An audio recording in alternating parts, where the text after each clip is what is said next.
গেল জনগণনার নিয়ম। এই নিয়ম প্রত্যেক ভারতীয় নাগরিকদের জানা অত্যন্ত গুরুত্বপূর্ণ, কারণ এই জনগণনায় 33টি নয় মোট 40টি প্রশ্ন করা হবে। সেই প্রশ্নের মধ্যে আপনার Aadhaar ID, voter ID, bank account, driving licence, passport, এমনকি কোভিড-19 সময় যে টিকাকরণ হয়েছিল সেই প্রশ্নও আপনাকে জিজ্ঞাসা করা হবে। এছাড়াও আর কি কি প্রশ্ন আপনাকে করা হবে সবকিছু আজকের এই ভিডিওতে বিস্তারিতভাবে আলোচনা করব, তাই ভিডিওটি আপনারা শেষ পর্যন্ত অবশ্যই দেখবেন। তবে আপনি যদি এই চ্যানেলটিতে নতুন হয়ে থাকেন অবশ্যই চ্যানেলটি সাবস্ক্রাইব করবেন। তো চলুন আজকের এই জনগণনা নিয়ে নতুন কি আপডেট রয়েছে জেনে নিন।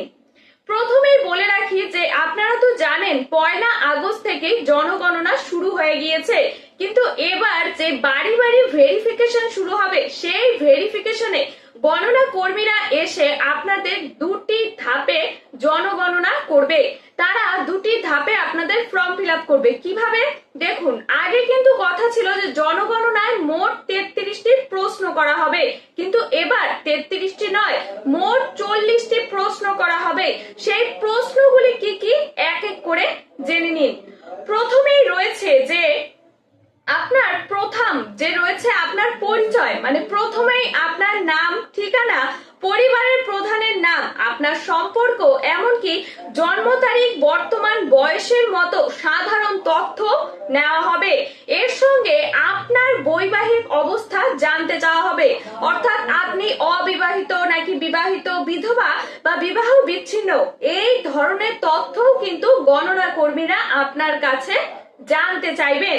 এরপর দ্বিতীয় নম্বরে রয়েছে যে আপনার ধর্ম ও জাতি। এখানেই এবারের জনগণনার সবচেয়ে বড় পরিবর্তনগুলোর মধ্যে একটি।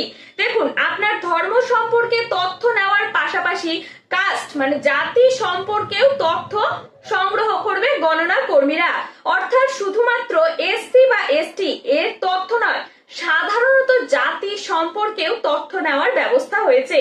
এটা কেন এত গুরুত্বপূর্ণ শুনুন, কারণ দেশের বিভিন্ন জাতি গোষ্ঠীর জনসংখ্যা এমনকি সামাজিক পরিস্থিতি সম্পর্কে আরো বিস্তারিতভাবে সরকারি তথ্য নেওয়া।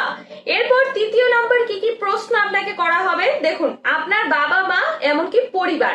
এখানে আছে যে আপনার বাবা মা সম্পর্কে নির্দিষ্ট তথ্য, পরিবারের সঙ্গে আপনার কি সম্পর্ক রয়েছে, পরিবারের অন্যান্য সদস্যের সম্পর্কেও তথ্য নেওয়া হবে।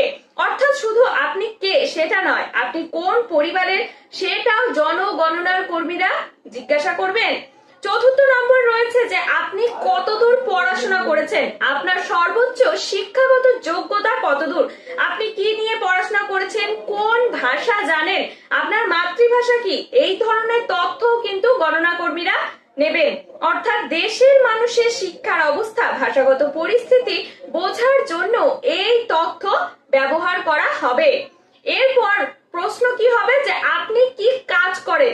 দেখুন, এটা খুবই গুরুত্বপূর্ণ একটা প্রশ্ন যে আপনি গত 1 বছরে কোন কোন কাজ করেছেন কিনা, কি ধরনের কাজ করেছেন এবং কোনো অর্থনৈতিক ক্ষেত্রে কাজ করেন কিনা, এসব তথ্য কিন্তু নেওয়া হবে।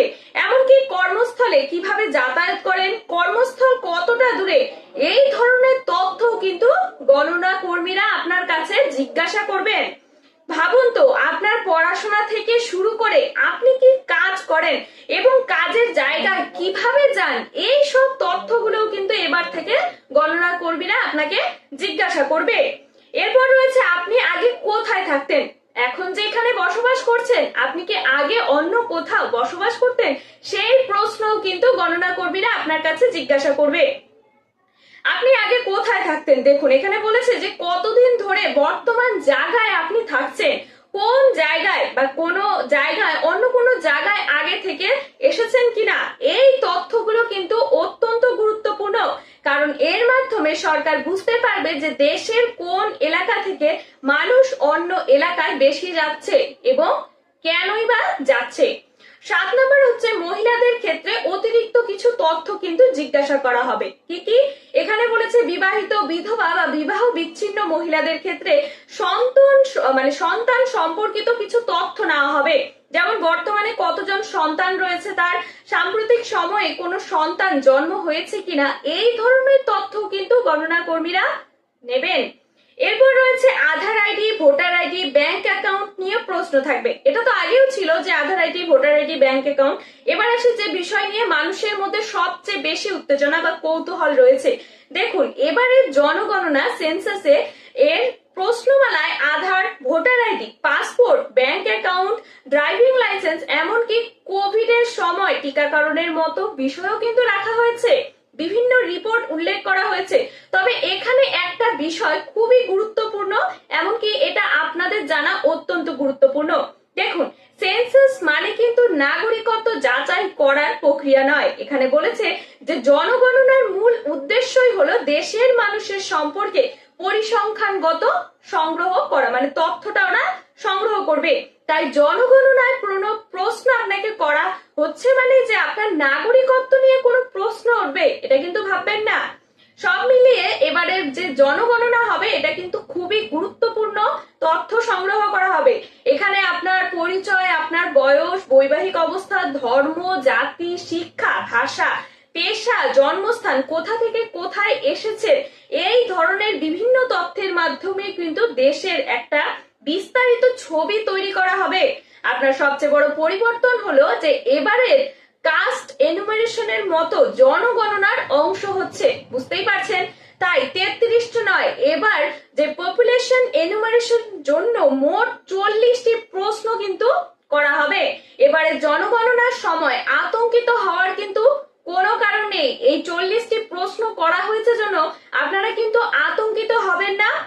নিজের এবং পরিবারের সঠিক তথ্য জানাবেন এবং প্রয়োজনে নথি হাতের কাছে রাখবেন। যদি আপনারা কোনো ভুল উত্তর না দেন, ভুল কথা না বলেন, সেজন্য আপনাদের যে ডকুমেন্টস গুলো আছে সেগুলো হাতের কাছে রাখবেন এবং কোনো গুজবে কিন্তু কান দেবেন না। এই আপডেট আপনার কাছে যদি খুবই গুরুত্বপূর্ণ মনে হয়ে থাকে তাহলে অবশ্যই এই চ্যানেলটিকে সাবস্ক্রাইব করবেন, এমনই আরো সরকারি গুরুত্বপূর্ণ আপডেট সবার আগে পেতে। আর ভিডিওটি যদি আপনাদের ভালো লেগে থাকে তাহলে অবশ্যই লাইক, কমেন্ট, শেয়ার করবেন। আর আপনাদের বলে রাখবো, ভালো থাকবেন, সুস্থ থাকবেন। দেখা হবে কিন্তু পরবর্তী গুরুত্বপূর্ণ আপডেটে।